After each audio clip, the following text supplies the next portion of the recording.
Com essa apresentação aqui eu vou tentar falar um pouco sobre as engines que existentes hoje, né? Todas vindas do TeX, que é PDF LaTeX, XLaTeX e Lua LaTeX. Não pretendo ir muito a fundo sobre as engines, até porque eu não sei tanto assim, sei o básico que me gerou alguma dúvida quando eu percebi a existência deles através do API que eu utilizo para escrever os text, meus arquivos, que é o TechMaker. Então eu fiquei intrigado, né, qual seria a diferença, dei uma pesquisada e fui começando a entender um pouco mais sobre isso e as diferenças, né.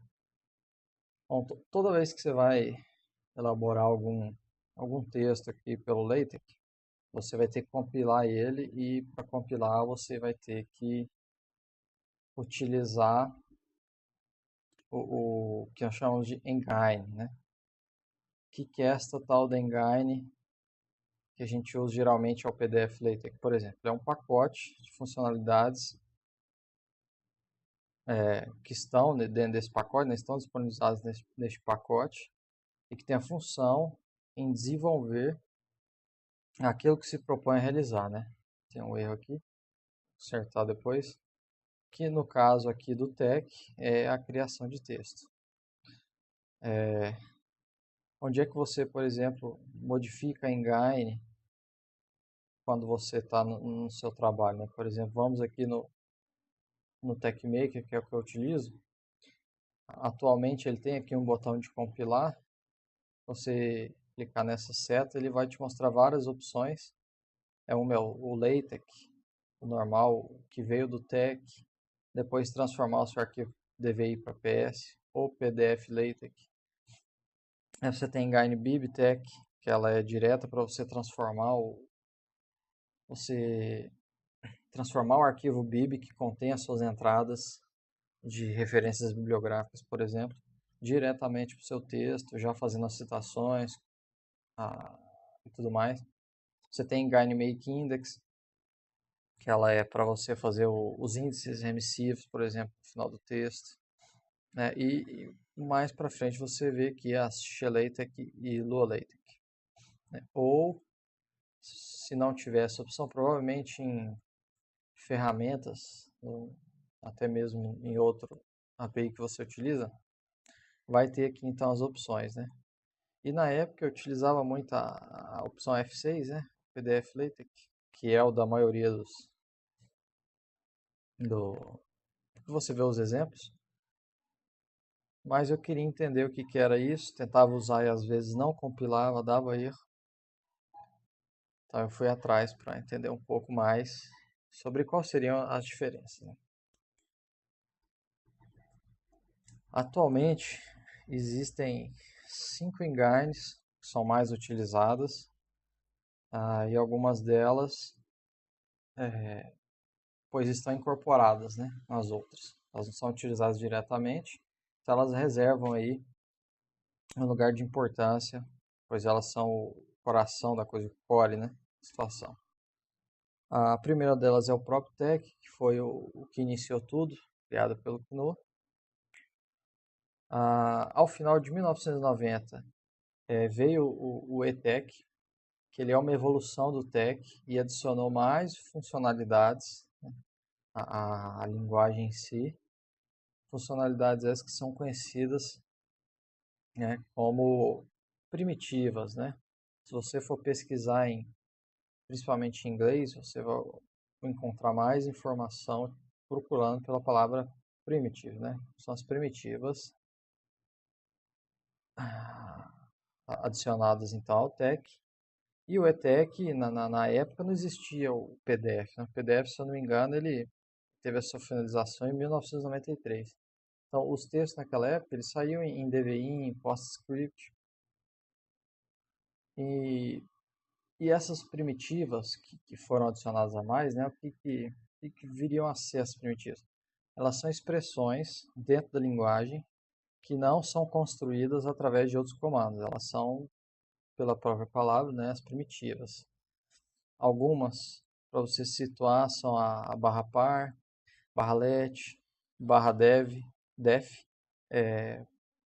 Talvez vocês estejam mais acostumados com a barra def, para definir seja comando, seja macros, a barra read e a barra write.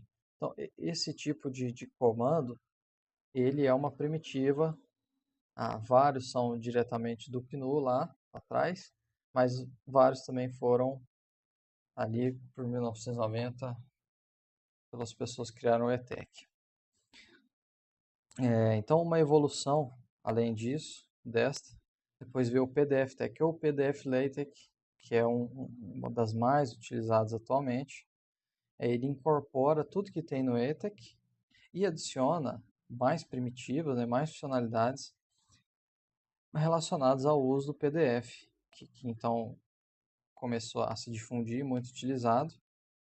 E a saída do PDF-LaTeX sai tanto um DVI quanto um PDF, que geralmente é o que a gente lê. Esse aqui é o que você mais vê o pessoal citando aí pelos fóruns e utilizando. Mas ele tem um problema, o PDF-LaTeX.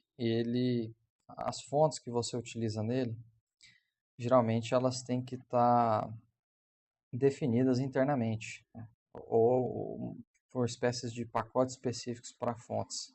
Então fica meio complicado você trabalhar com fontes do seu texto com o PDF-LaTeX.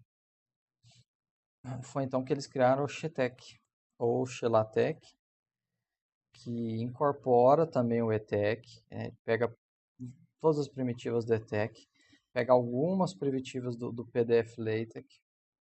Pelo que eu andei pesquisando, ele pega quase todas, com diferencial que ele acaba modificando algumas, né? Elas fazem a mesma função, mas têm nomes diferentes. E adiciona a possibilidade de se utilizar a codificação TF8, que é bem complicadinha no PDF-LaTeX, e trabalhar diretamente com fontes do sistema operacional, incluindo fontes do tipo TrueType ou OpenType, né? Através do pacote FontSpec, né? E mais ou menos junto com o XeTeX, também criaram o LuaTeX ou LuaLaTeX. Ele inicialmente foi pensado para ser uma versão, né, que iria substituir o PDF-LaTeX, mas acabou se tornando uma abordagem diferente, né? Ele, assim como o XeLaTeX, ele incorpora o ETEC, ele também aceita codificações do TF8, TrueType, e possui um suporte para o uso de scripts Lua, né? Então, eu particularmente não conheço muito de Lua, nem utilizei a engine LuaLaTeX, mas pelo que eu já andei vendo, ele funciona muito semelhante ao XeLaTeX e tem essa funcionalidade de entender scripts Lua, né? E poder fazer algo que tenha nesse sentido. Para mostrar aí, então um pouco do XeLaTeX, eu fiz uns exemplos. Esse slide aqui, um exemplo bem simples, um que eu fiz. Você abre o documento, eu vou mostrar ele no TechMake, mas fiz questão de colocar ele aqui para vocês perceberem melhor. Ele utiliza o pacote FontSpec, a classe Article, e aqui eu seto a fonte Times New Roman.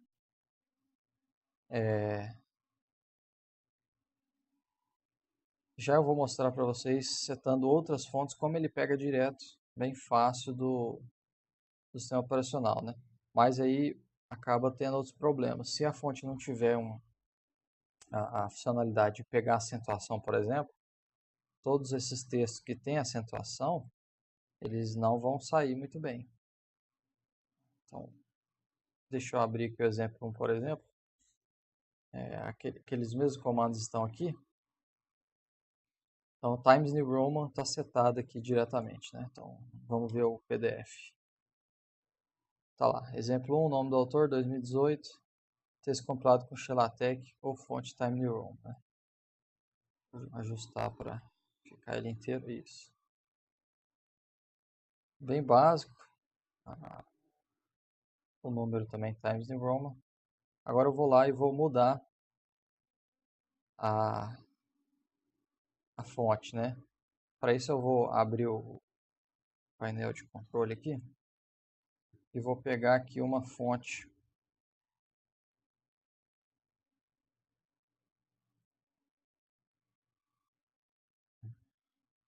Fontes. Então vamos escolher uma aqui. Pegar essa Antraste regular aqui. Antraste, acho que se eu pôr somente Antraste, ele vai buscar de uma vez, né? Então, no meu caso aqui eu vou dar um Ctrl F6, que foi a maneira que eu configurei aqui o Shellac, né? Então eu vou compilar com Shellac. Não deu erro, então vamos... Olha lá, ele modificou todo o texto para aquela fonte. Antraste regular. Então, assim, com o Shellac, você consegue modificar a fonte do texto muito facilmente. Deixa eu colocar uns acentos aqui. Vamos ver se essa fonte aceita acentos. Ó, ela aceita. Então, beleza. Para utilizar já com português com acentos, ela pega direto na fonte, ela não modifica. E uma outro exemplo é que você também pode usar mais de uma. Então, por exemplo, eu estou setando a fonte do tipo romana, como a Times New Roman, a sans serifada como a Arial, e uma monofonte que geralmente ele já pega direto quando você usa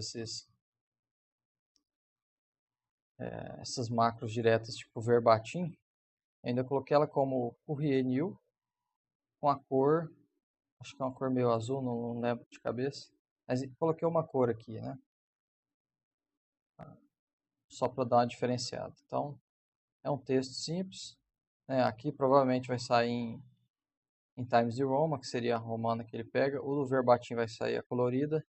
E essa serifada aqui, SS Family, vai sair em Arial, por exemplo. Então,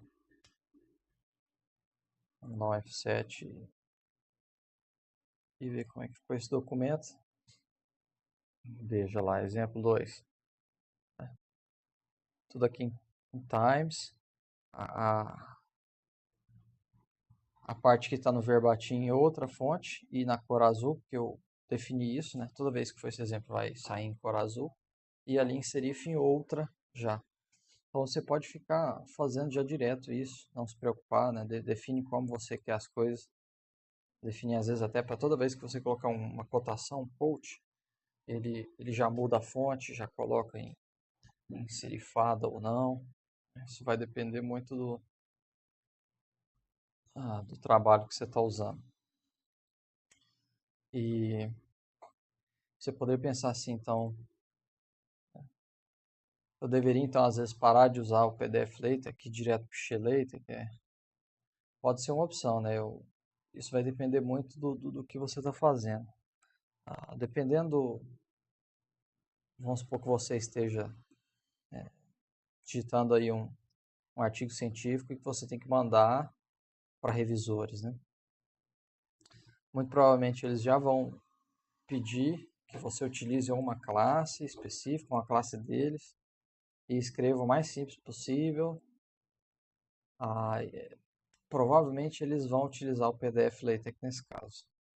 Então aí você não tem muita escolha, né? Porque se você começar a fazer muita coisa, compilar no XLaTeX, quando chegar lá nos revisores ou na pessoa que faz a diagramação lá para revista, ou seja, onde você vai publicar isso, ele não vai conseguir às vezes rodar o seu arquivo porque você às vezes fez ele para XLaTeX e ele vai tentar usar o PDF LaTeX e vai dar, no mínimo vai dar conflitos, que vai deixar o texto embaralhado.